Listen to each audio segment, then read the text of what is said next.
Hello friends, मैं हूँ चैतन्य। आपका मेरे चैनल पे स्वागत है। आज हम पढ़ेंगे एक शॉर्ट स्टोरी को जिसका नाम है the beggar by Anton Chekhov. Anton Chekhov एक रशियन राइटर है जिनका पूरा नाम एंथन पाव्लोविच चेखव है, जिनका जन्म 29 जनवरी 1860 में हुआ और मृत्यु 15 जुलाई 1904 में हुई। उन्हें pioneer of modern short story writer and dramatist ये पहचान मिली और उन्होंने बहुत सी शॉर्ट स्टोरियाँ लिखी। उन्हीं में से यह एक शॉर्ट स्टोरी है जो उन्होंने 1887 में कंप्लीट की। यह कहानी एक भिखारी के बारे में है जो शराबी है, झूठा है और लोगों को झूठी कहानियाँ सुना के पैसे हड़पता है। ऐसी इस कहानी की शुरुआत है। फ्रेंड्स, स्टोरी शुरू करने से पहले एक बात गौर से सुनिए। इस कहानी में 3 मेन कैरेक्टर्स है। एक है भिखारी जिसका नाम है लश्कोव और एक लॉयर है जो पीटर्सबर्ग नाम के सिटी में रहता है, उसका नाम स्कॉट्सो है। और स्कॉट्सो की एक कुक है जिसका नाम ओल्गा है, वे स्कॉट्सो के यहाँ काम करती है।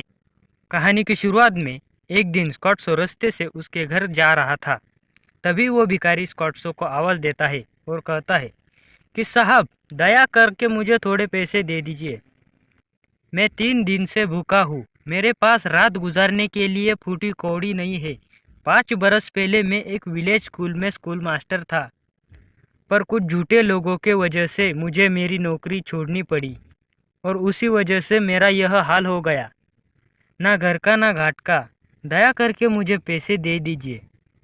फ्रेंड्स, भिखारी बहुत सफाई से झूठ बोल लेता था, लेकिन लॉयर खड़ा था और भिखारी को ताक रहा था और वो देखता है कि भिखारी का कोट फटा हुआ है और उसके जूते एक बड़ा और एक छोटा है।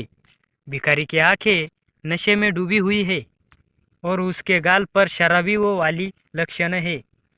फ्रेंड्स, स्कॉट्सो को शक हो जाता है कि यह झूठ बोल रहा है और मक्कार इंसान है। भिखारी आगे कहता है कि साहब, मेरे कलुंगा जिले में नौकरी लगने वाली है, लेकिन मेरे पास वहाँ जाने के लिए पैसे नहीं है। थोड़ी दया करके मुझे थोड़े पैसे दे दीजिए। फ्रेंड्स, स्कॉट्सो को ऐसा लगता है कि उसने भिखारी को कहीं देखा है। बहुत सोचने के बाद स्कॉट्सो को याद आता है कि वो भिखारी उसने सेम कपड़ों में, सेम हालत में सैडवॉय स्ट्रीट नाम के रास्ते पे देखा हुआ है। और जब वो उस भिखारी से पहली बार मिला था, तब वो भिखारी उसे कह रहा था कि वो एक स्टूडेंट है और कॉलेज से निकाला हुआ है। स्कॉट्सो भिखारी से कहता है कि मैं तुमसे पहले भी मिल चुका हूँ और जब हम पहले तुम्हें तब तुम कह रहे थे कि तुम एक स्टूडेंट हो और अब कह रहे हो कि स्कूल मास्टर हो। यह सुनकर भिखारी के रोंगटे खड़े हो जाते हैं। वो कांपने लगता है और बोलता है, नहीं नहीं, मैं तो विलेज स्कूल मास्टर हूँ, चाहो तो मेरे डॉक्यूमेंट्स देख लो। स्कॉट्सो बहुत बहुत गुस्सा हो जाता है और कहता है, झूठ मत बोलो, तुम झूठे हो, मक्कार हो, नीच हो।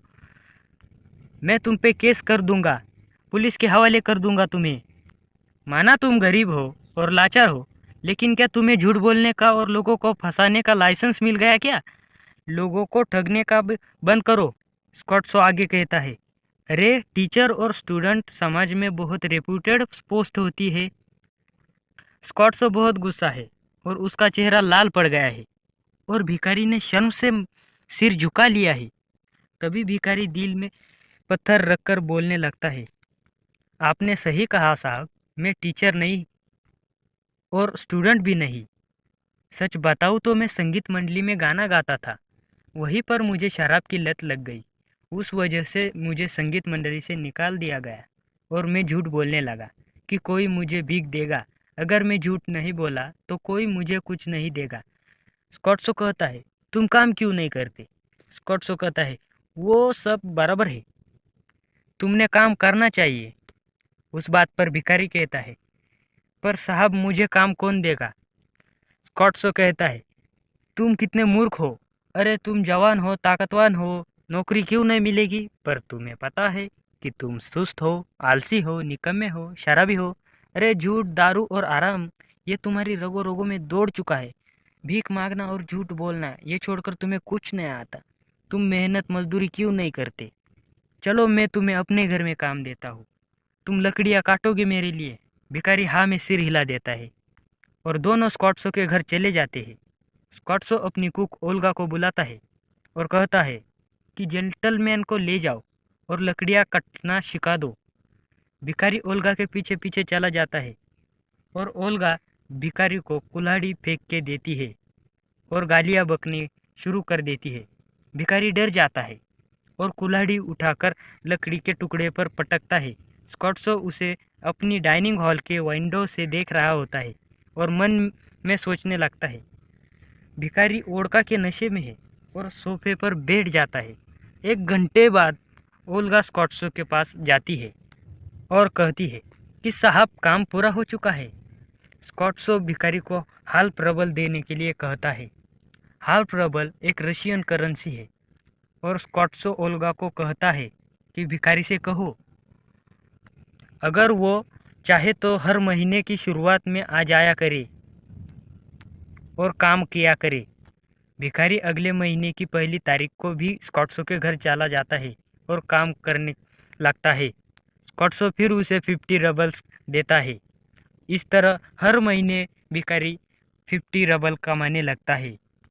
इसके बाद दोस्तों, भिखारी स्कॉट्सो के घर बार बार जाने लगता है। भिखारी छोटा मोटा काम करके थोड़े बहुत पैसे कमा लेता था। कभी आंगन साफ करता था, कभी कोठड़ी साफ करता था, कभी बर्फ़ हटाया करता था, तो कभी लकड़ियाँ काटा करता था। स्कॉट्सो भिखारी से बहुत इम्प्रेस हो गया था। एक दिन स्कॉट्सो भिखारी को बुलाता है और उसे कुछ पैसे देता है और कहता है, मेरी घर शिफ्ट करने में मदद करो। भिखारी मन लगा के काम करता है और स्कॉट्सो का सारा फर्नीचर गाड़ी में डाल देता है। बाद में स्कॉट्सो भिखारी से कहता है, मेरी बातों का तुम पर बहुत असर हुआ है। तुम्हारा नाम क्या है? भिखारी अपना नाम लश्कोव बताता है। लश्कोव। स्कॉट्सो कहता है, मैं तुम्हें कोई साफ सुथरा काम दिलाता हूँ। क्या तुम्हें पढ़ना लिखना आता है? लश्कोव कहता है, मुझे पढ़ना लिखता आता है साहब। स्कॉट्सो लश्कोव को एक लेटर देता है और कहता है कि मेरे दोस्त के पास चले जाना, वहाँ पर तुम्हें डॉक्यूमेंट को कॉपी करने का काम मिलेगा। सच्चे मन से काम करना और शराब मत पीना। दोस्तों, स्कॉट्सो बहुत खुश है और उसे लगता है कि उसने भिखारी के ज़िंदगी को संवार दिया है।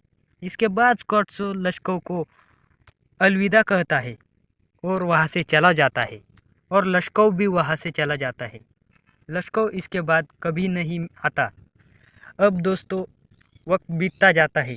2 साल पूरे होने के बाद एक दिन स्कॉट्सो थिएटर की खिड़की के बाहर टिकट निकाल रहा होता है और तभी स्कॉट्सो को लश्कोव मिलता है। स्कॉट्सो लश्कोव को इतने टाइम बाद देखने के बाद बहुत खुश हो जाता है। स्कॉट्सो लश्कोव के पास जाता है और कहता है, अरे लश्कोव, तुम क्या हाल है? सब ठीक है ना? लश्कोव कहता है, जी साहब, मैं बिल्कुल ठीक हूँ और मैं उसी नोटरी क्लब में नौकरी कर रहा हूँ।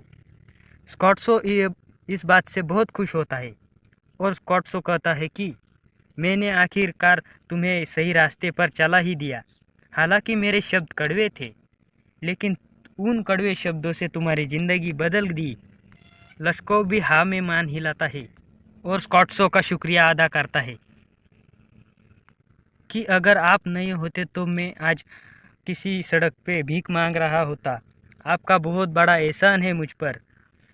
इसके बाद लश्कोव ओल्गा को दुआएं देने शुरू कर देता है। लश्कोव कहता है, अगर सच बताना हुआ तो मेरी ज़िंदगी ओल्गा ने ही बदली है। स्कॉट्सो कहता है, वो कैसे? इसके बाद लश्कोव स्कॉट्सो को बताता है कि जब मैं आपके घर पर आया था तब सारी लकड़ियाँ ओल्गा काटती थी। हर महीने मैं लकड़ियाँ नहीं काटता था। एक दिन वो मुझ पे बहुत गुस्सा हुई और कहने लगी, हाय बेचारा, इस दुनिया में भी खुश नहीं और मरने के बाद भी जहन्नुम में जलेगा। कितना बेचारा और दुखियारा है तू। वे रोज़ भिखारी को कोसती थी, डांटती थी, गालियाँ बकती थी कि वो बहुत आलसी है, सुस्त है, उसके ज़िंदगी में जीने का कोई फ़ायदा नहीं है।